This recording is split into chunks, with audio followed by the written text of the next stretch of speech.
왜 안 좋다는 얘기도 많냐? 할 필요가 없거나 해서는 안 되는 분들까지 마치 패키지 같은 느낌으로 무분별하게 시행이 됐기 때문이고요. 그리고 또 한 가지는 이제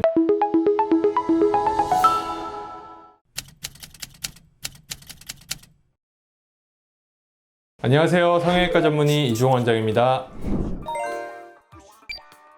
앞트임이라는 수술이 너무너무 좋은 수술이죠. 지금까지 많이 했다는 이유는 당연히 좋은 면이 많으니까 수술이 많이 이루어졌을 텐데 왜 안 좋다는 얘기도 많냐? 과거에는 쌍꺼풀 수술을 유행을 한 다음에 트임이라는 것들이 유행을 했는데요. 그 중에서도 특히 앞트임이라는 것이 쌍꺼풀과 같이 묶여져서 하는 경우들이 대부분이었습니다. 이럴 경우에 할 필요가 없거나 해서는 안 되는 분들까지 마치 패키지 같은 느낌으로 수술들이 이루어졌기 때문에 해놓고 보니까 굉장히 어색하고 나에게도 맞지가 않고 이런 점들을 느껴서 후기를 달거나 아니면 인터넷에 글을 올리거나 이런 점들이 터지다 보니까 앞트임은 해서는 안 되는 수술이다 이런 얘기들까지 있는 게 아닐까.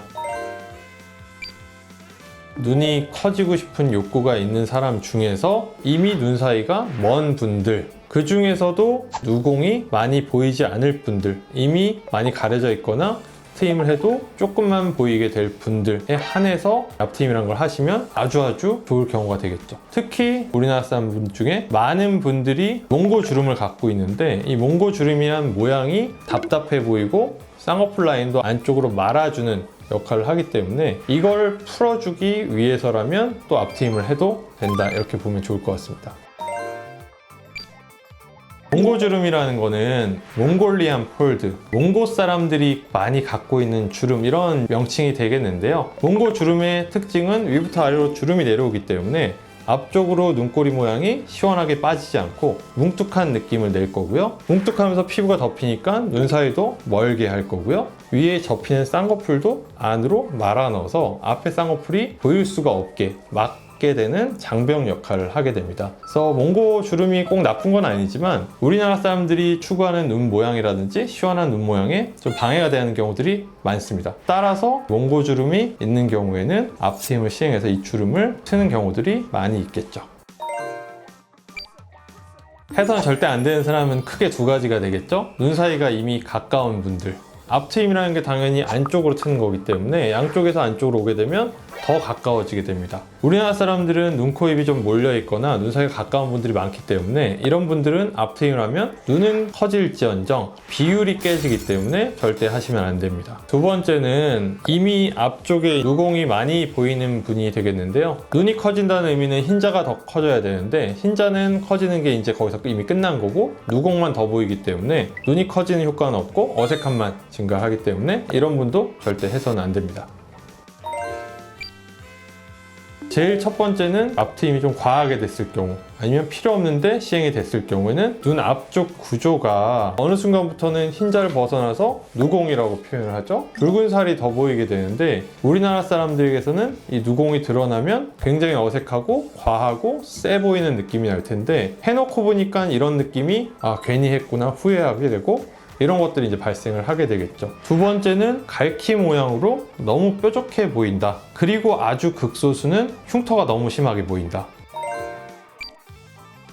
앞트임을 하지 말라, 해서는 안 된다 많아지는 경우가 무분별하게 시행이 됐기 때문이고요. 그리고 또 한 가지는 이제 금전적인 걸 생각해서 굳이 필요 없지만 추가적으로 여기까지도 하면 더 좋을 겁니다 라고 악용해서 되는 대로 막 해버리는 거죠. 그런 경우도 좀 있을 걸로 생각이 됩니다.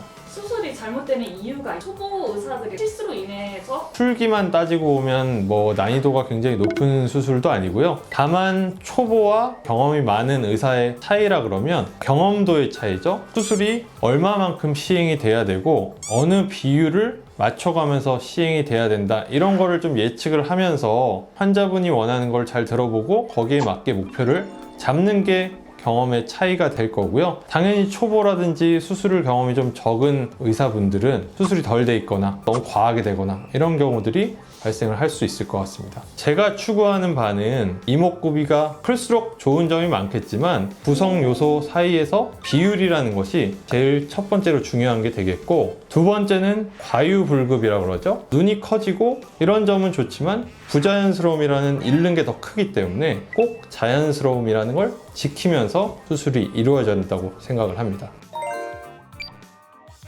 사실 뭐 수술은 원장님이 해주는 거니까 원장님이 잘 예측을 해야 될 텐데, 환자분들이 알아야 될 거는 막연히 난 앞트임을 꼭 해야 돼 결정하고 가서 상담하는 게 아니라 비율, 눈 크기, 앞꼬리의 모양 이런 걸 다 따졌을 때 나에게 적합한 건지, 이거에 대해서 이제 열린 마음으로 상담을 받고 목표를 잡아보는 게 꿀팁이라면 꿀팁이 되겠죠. 앞트임이라는 수술에 대해서 오늘 얘기를 좀 나눠봤는데요. 앞트임이라는 수술이 꼭 기피를 해야 된다, 안 좋은 수술이다 라고 생각하는 거는 틀린 얘기가 되겠고요. 환자분들이 셀프 체크를 해보는 것도 좋겠지만 좀 진득하게 본인이 원하는 바에 대해서 아니면 본인이 원하지 않는 바에 대해서 생각을 좀 많이 해봐서 꼭 경험이 많은 원장님을 찾아가셔서 거기에 대해서 상의를 하고 결정을 하신다 그러면 올바른 목표가 정해진 다음에 이루어지는 앞트임은 아주 좋은 수술이 될 수 있다는 거, 이거를 좀 명심했으면 좋겠습니다. 더 궁금하신 사항 있으시면은 뭐 댓글이라든지 질문을 주시면 얘기를 해보는 시간을 가져보면 좋을 것 같습니다. 이상 성형외과 전문의 이종원 원장이었습니다. 감사합니다.